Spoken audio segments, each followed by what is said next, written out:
creo que más que una pérdida, la palabra pérdida puede servir aquí como referencia, pero se trata de una ganancia. Yo creo que lo que inspira este libro es que el espacio es un receptáculo y en él se depositan, digamos, restos, huellas de cosas que han sucedido. Entonces sucede que hablo como de un regalo, porque resulta que al entrar en contacto con el espacio urbano en este caso, muchas veces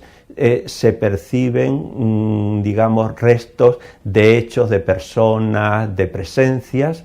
y esto, estas huellas tienen una capacidad evocadora muy grande, hasta el punto de que evoca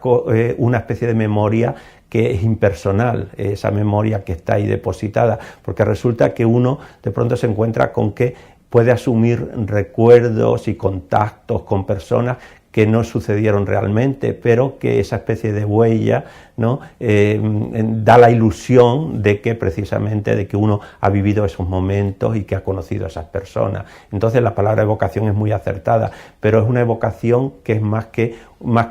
de algo que ha sucedido y que ya no se tiene, es de algo que nunca se experimentó y que de pronto, gracias a esa huella que ha quedado ahí, de pronto da la ilusión y con mucha fuerza de que se vivió.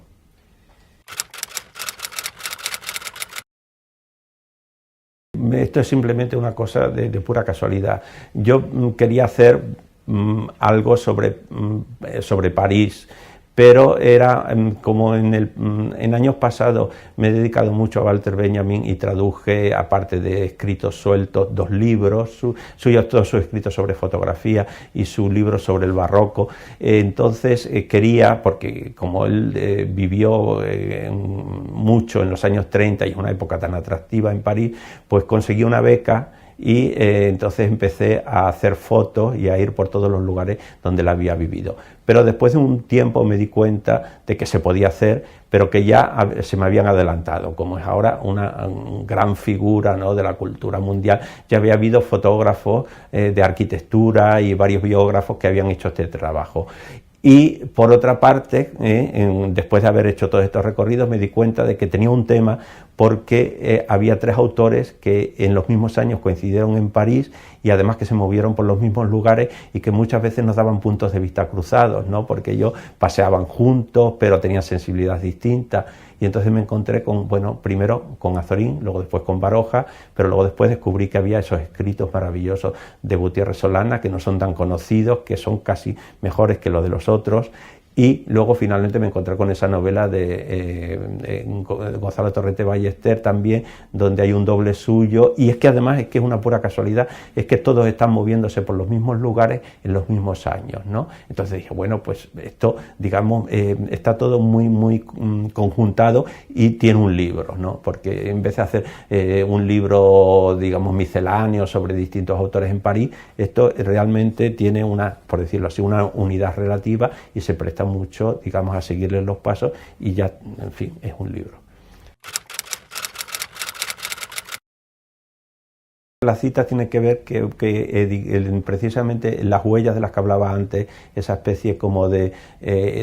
indicios, ¿no?, de algo que ha sucedido y que produce esa luz, son aspectos son detalles. Y digamos son detalles aislados, son detalles que no forman parte de un conjunto, es decir, son cosas muy delicadas que están como por ahí, precisamente porque son casi imperceptibles, que han quedado como escondidas en el presente, es un pasado que está como latente en el presente, y por lo tanto, digamos, si uno lo que trata es de reconstruir o de hacer caso, de dejarse llevar por esas huellas, tiene que hacer un texto que sea como una especie de, bueno, no sé, de mosaico, de taracea, y tiene que ser un texto fragmentado, ¿no?, y que luego después, claro, también la cuestión es que los recorridos son, digamos, lo que y el azar lo que los va uniendo, pero digamos que tiene que ver mucho este carácter fragmentario de la cita, tiene que con la atención o con esa especie o la atención que nos impone esa especie de fragmentos, ¿no?, que de pronto el pasado está como destellando en el presente.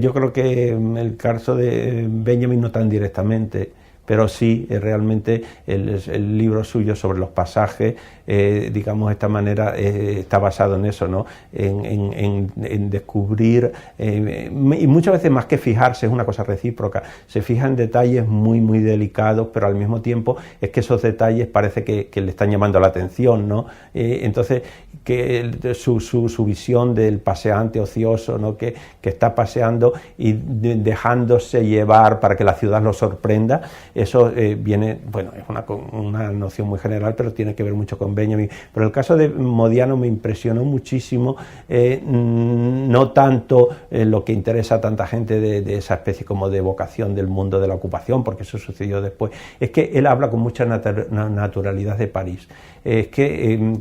muchos de los grandes escritores de libros, de la literatura urbana de París, Léon Paul Farc, por ejemplo, el mismo Benjamin, ¿no? Desde el principio tienen una actitud de que están hablando empiezan diciendo que están hablando con una ciudad que es extraordinaria, que está cargada de literatura, de hecho. Sin embargo, con Modiano es un hombre que, digamos, habla de la ciudad con mucha naturalidad. No sé, habla de cosas de barrios, de cosas que no son monumentales, y de pronto, así como de pasada, sobre la marcha, de pronto deja caer y capta de pronto el ambiente de una plaza o de un rincón de una manera muy sintética, y entonces, y además, sobre todo, como digo, de cosas que no son, lo cual me ha venido muy bien para hablar de Solana, ¿no? Porque Solana y sobre todo a Baroja no le interesaba el París del centro, el París monumental, sino el París de las afueras, e incluso el París casi de las zonas marginales, en el caso de Solana, lo mismo que en Madrid.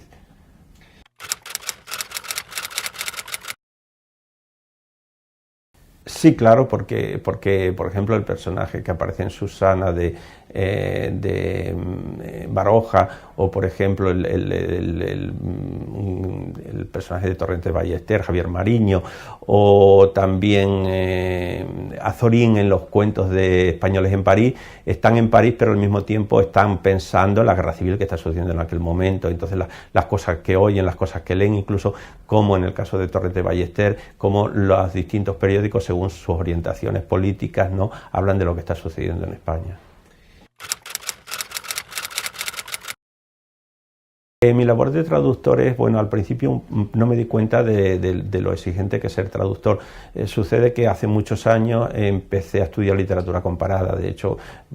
he vivido casi siempre en Estados Unidos porque me dieron una beca Fulbright para estudiar literatura comparada. Entonces, el poder leer, más que hablar muchos idiomas, ¿no?, digamos, con un enfoque literario, pues entonces me llenó de euforia y empecé muy contento porque me di cuenta que podía traducir, y tuve, bueno, un éxito relativo con cosas que traduje, pero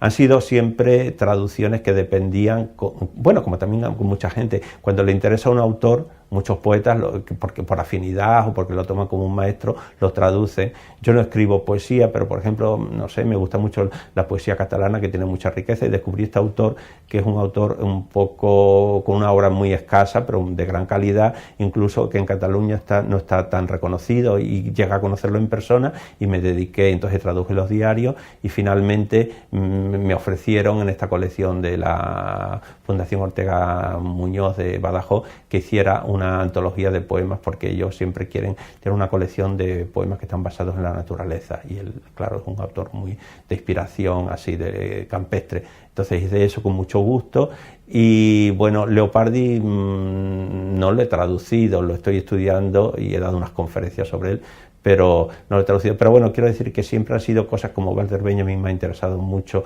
por la estética del barroco, sobre la que hice con mi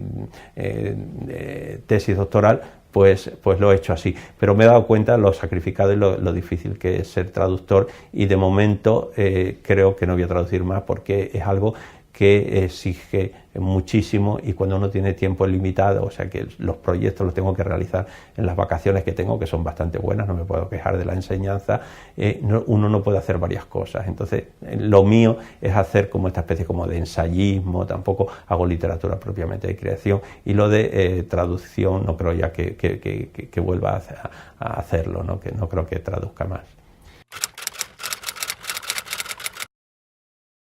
Tengo unos proyectos inmediatos porque también muchas veces uno piensa que, claro, sí, lo difícil es escribir libros o prepararlos, ¿no? Pero luego después muchas veces también la corrección de pruebas, el formato lleva mucho tiempo. Entonces tengo 2 o 3 proyectos pendientes, pero de cosas seguras que se van a publicar. Ahora estoy, digamos, ultimando, pero como digo, ya están casi a punto de salir unas pruebas, un conjunto de ensayos que tienen que ver con poesía y que va a salir a la editora regional de Extremadura y que son, digamos, poetas y autores que en casi todos que tienen una especie de crisis y se empiezan a plantear su actitud frente al lenguaje que están utilizando, ¿no? Y entonces son ensayos de algún autor del que he hecho una antología, que es un gran poeta argentino, no muy conocido, Alberto Girri. También otro es sobre nostalgia de la muerte, de un gran poeta mexicano, Villaurrutia. Ese es inédito, y también un estudio que es, digamos, el que introduce esta problemática, que es un texto que traduje del alemán, la famosa carta de Lord Chandos de Hofmannsthal, de la que hay muchas traducciones, pero hubo una edición, ¿no?, con ensayos de distintos autores, que salió un volumen conjunto en pretexto, y mi prólogo lo he retocado y también, el que va a encabezar eso. Esto es lo que tengo, y también tengo un libro pequeño sobre la relación del Ramón Gaya, el pintor, poeta, escritor, con la pintura de Mancha en Venecia.